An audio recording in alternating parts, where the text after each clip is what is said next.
Hey, what's going on? Monday, Monday, July the 1st. Happy Canada Day to all my fellow Canadians out there. Hope y'all having a good one today. So, want to look at these two other acquisitions.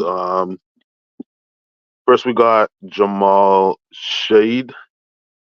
Then we got Ulrich um Chromo, Chromche. Okay, so kind of tough pronouncing his name. So Jamal Shead coming out of Houston. I think he played for the Houston Cougars. Uh, Chromche is a Cameroon product. Center pretty much plays a center. But let's start with Jamal Shead, point guard. First of all, I'm gonna say this: he's undersized. Okay, it looks like he's what, like 6'1". Some people trying to stretch him to 6'2". But I got some people saying he's 6 feet. I think the Raptors on ESPN, he's listed as 6 foot. So no, I'll give him 6'1" to be nice. Okay. Uh, with that though, you're talking about a tough, gritty guard, and I'm gonna compare him right off the bat to Van Fleet and Larry. Like those are really two really good comparisons, and not just because I'm in Toronto and a Toronto Raptor fan, but he's really that type of player. He's gritty. Like when you think about Larry, right? I think Larry was about 6'1", about the same height, right? But tough. Larry didn't play like he was 6'1", right? That's what this guy reminds me of. Also, Van Fleet.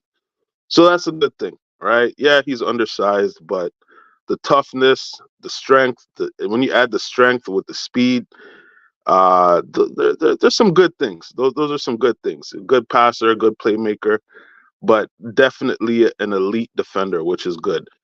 And first of all, let me say this: when it comes to it looks like what Masai is doing, I would have to say he's throwing pasta at the wall to see what sticks right now. Just throw it all. Just get a bunch of players that you think have really high upside, that you think still have room to grow, and see what happens, right? That's what I'm telling Raptor fans. You got to be patient because a lot of these are projects. A lot of these players are projects that can easily go well, but it can easily fail, right? I think about Marquise Noel. I mean, he was really undersized. What was he, like 5'7"? That was, and he wasn't an elite. I wouldn't say Marquise was an elite defender either. He was an okay defender, but with the size made him worse, right? So you get Jamal Shead gives you a few more inches, right? Plus more strength. He's stronger. Like I said, he's tough, really good defender. So I like that, especially on the inside. If you remember Larry, how he'd finish on the inside, he could take contact. That's good. But let's talk about the shooting, right? That's important. And I said, like, if they're gonna have a point guard to play beside Quickly, because a lot of y'all think Quickly is a natural point. He's not. Quickly is more like I said, Quickly is like Maxi. He's more of a scoring guard, right? Um, all right, Mr. Junior, yeah. Hey, what's up, man? So yeah, I'm just talking about Jamal Shead right now. So uh, the shooting, right? He's a great defender, has strength, all that, finishing inside, great, right? But when it comes to shooting, he's not the best shooter. Devian Mitchell is still not the best shooter. Will these guys improve on their shooting? I don't know. And that's going to be important, especially being able to hit open shots, right? I want to see a point guard that could play beside Quickly and not allow Quickly to score, because Quickly likes to play off the ball, right?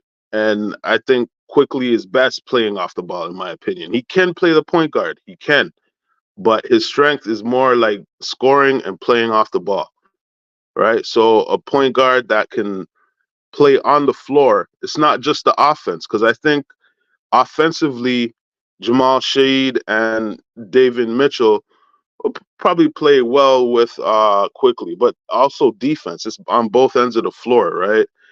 And when you're giving up size and you're giving up the ability to hit open threes, that's when things become to become more complicated. You know what I mean? So it really hinges. Like I said, these are projects. I see why people are big on him, but like no one's talking about the shooting, the fact that he's not the greatest shooter, and the point guard position right now. Right now, quickly still listed as shooting guard. Like she's the natural shooting guard, but he's playing the point, right?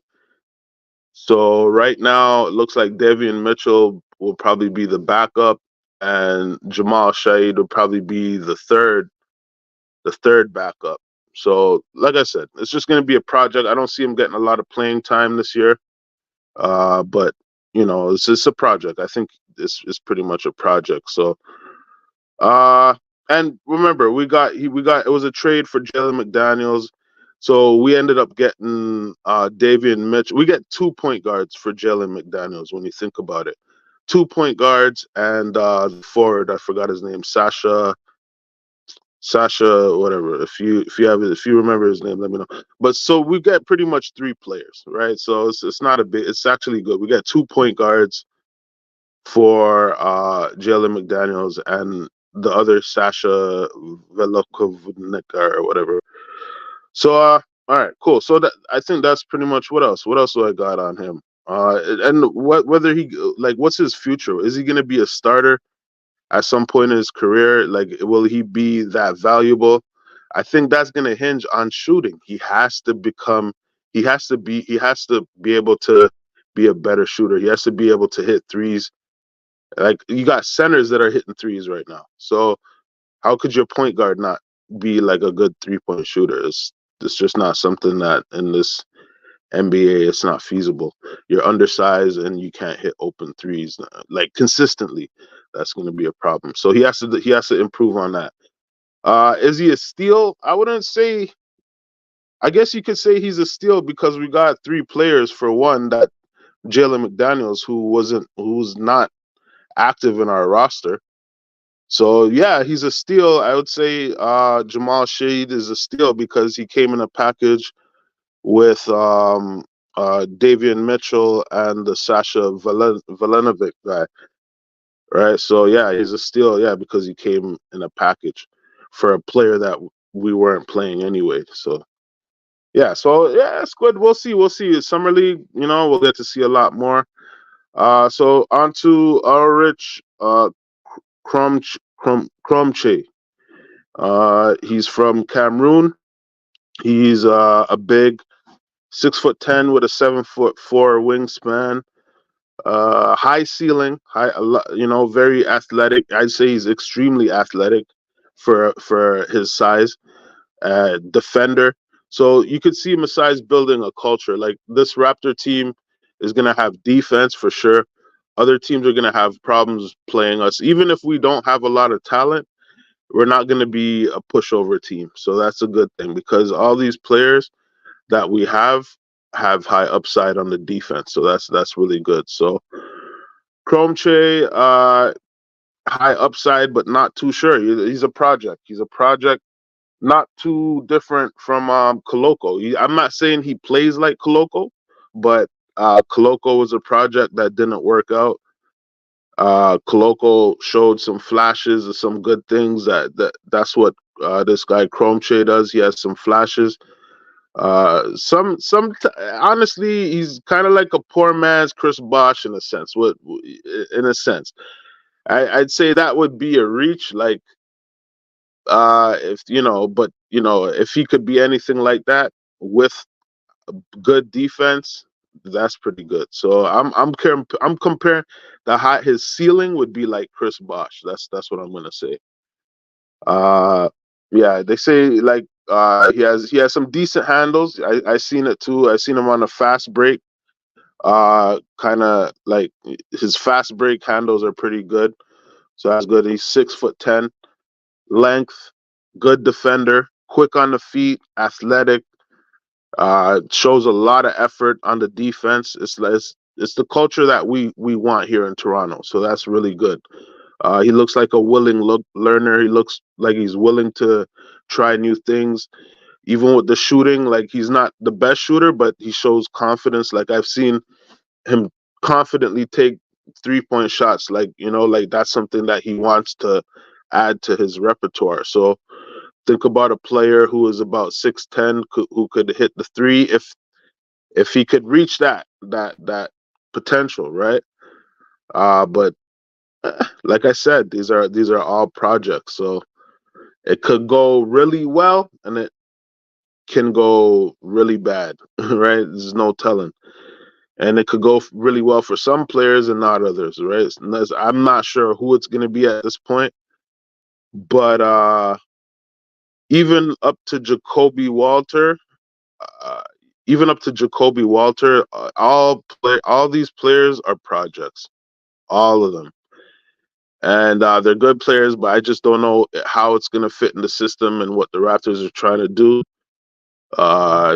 Just Summer League will say a little bit more, but we're really not going to know until the season starts. So hopefully it works out. But I'm glad we got some size, like a guy who's 6'10", 7'4". And what another thing it tells me is that Pirtle, I think Masai is really invested in Jakob Pirtle, and he's going to give him a chance, especially at least this year. Jakob Pirtle will get a chance to do his thing. So I'm hoping this guy will get some playing time behind Jakob Pirtle. I don't. Well, we still got Chris Boucher, who plays more of the four. Yeah. Yeah. So the thing is, right? The this is my problem with players. These, I don't know what, like, I guess you could say 3-tier players. Like, if they don't get the playing time, things aren't gonna go so well. In my opinion, I think that's, like, they need to be thrown in there, and not just garbage minutes. You got to find a way to get them in the game so that they could learn the game.